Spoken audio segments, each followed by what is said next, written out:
Hey, it's Tucker Carlson. This spring, word began to circulate in Washington that the House Oversight Committee, under its new chairman, Congressman Jamie Comer, had discovered criminal behavior after reviewing thousands of pages of the Biden family's bank records. Now, publicly, to the extent they responded at all, the White House dismissed the investigation as, of course, politically motivated. In any case, irrelevant. Hunter Biden was an adult, so his business dealings had nothing at all to do with his father, in this case, the President of the United States. But in private, everybody understood it wasn't quite that simple.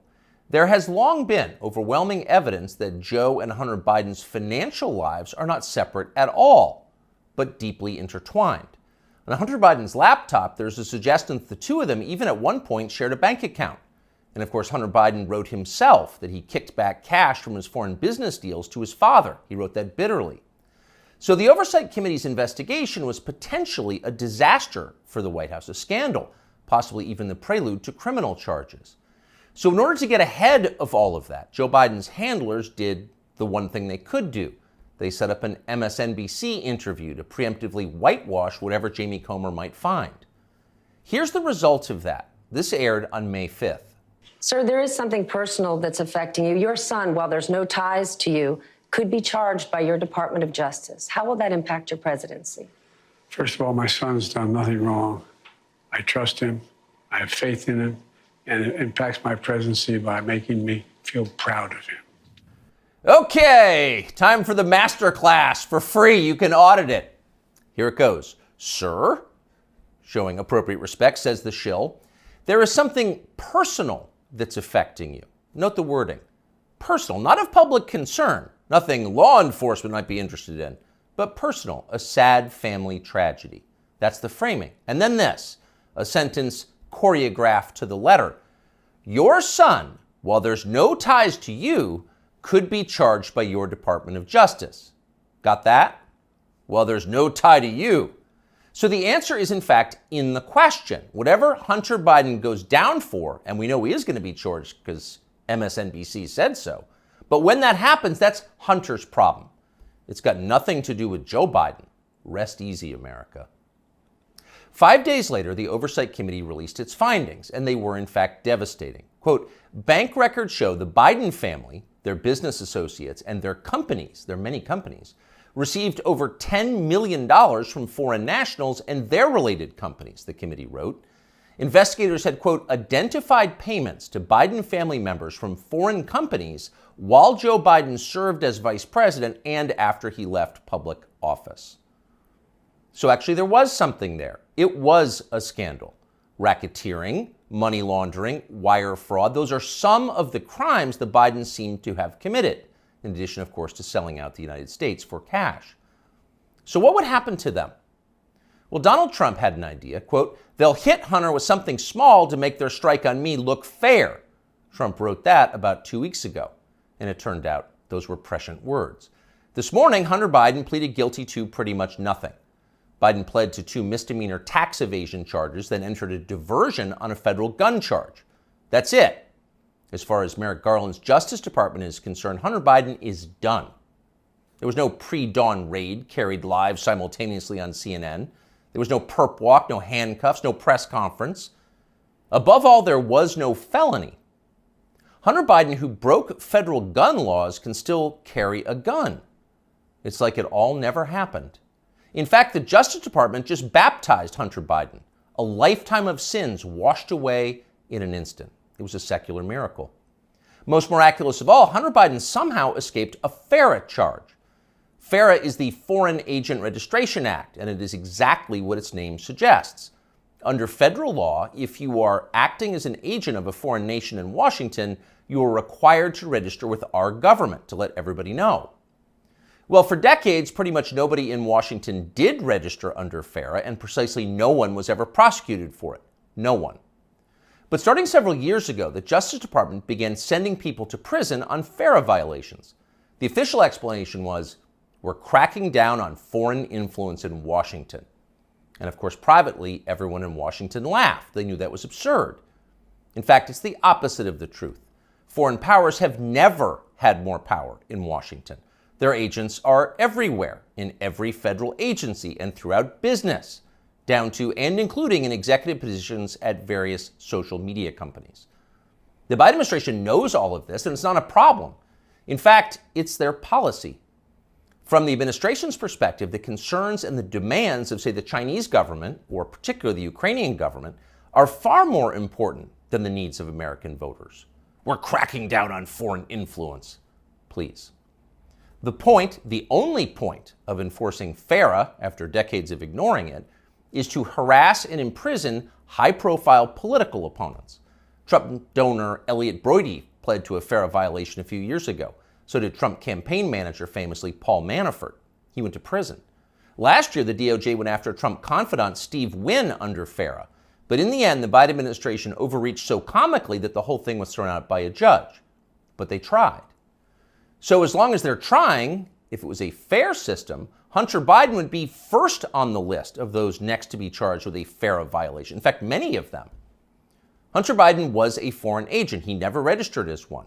But for years, that's exactly what he was. He sold access to his father and other lawmakers to the Chinese and the Ukrainians and countries throughout the world. There's no debate about that. The FBI has known about it for years. For years, they've had possession of Hunter Biden's laptop. But they didn't charge him for it today. They never will. Why? Well, you know the answer. Hunter Biden has good genes. A more interesting question, though, which is another question the feds will never consider, is what does Hunter Biden do for a living now? This is a man with no obvious job and, of course, zero skills. He spent midlife smoking crack. Yet somehow he's managed to live pretty well despite rising inflation. He's been living in big houses in the costliest residential neighborhoods in the world. He's been paying his stripper baby mama $20,000 a month in child support. And he has retained a team of the most expensive lawyers in the country who spend quite a bit of time sending threatening letters to anyone who asks questions about how they're being paid. We can confirm that firsthand. So again, what does Hunter Biden do for work? That's a fair question, and tonight we have the answer. For years, Hunter Biden was an influence peddler. Now, Hunter Biden is a self-actualizer. He self-actualizes for a living.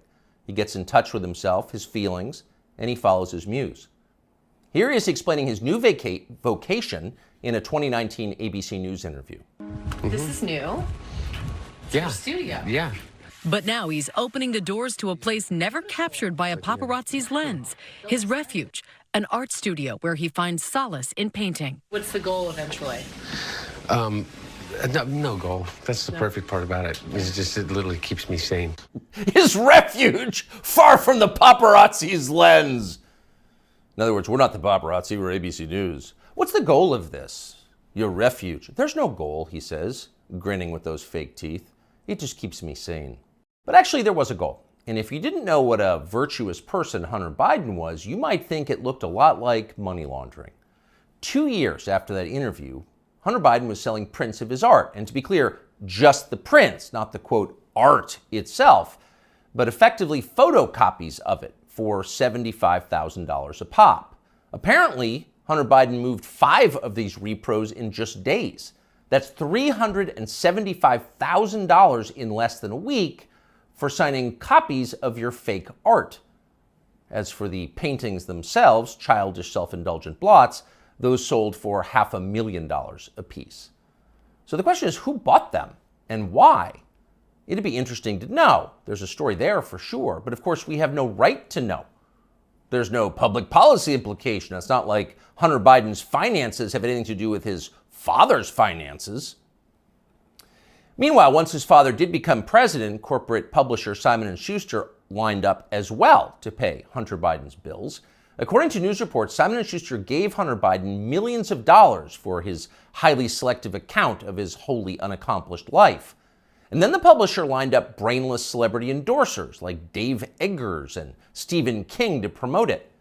King, who apparently will say anything if it helps the party, called Hunter Biden's silly manuscript a, quote, harrowing and compulsively readable memoir. And then Stephen King described Hunter Biden himself as beautiful. Needless to say, the book sold miserably, but Hunter Biden got to keep the millions, and that was the point. And so on. This kind of thing apparently happened a lot.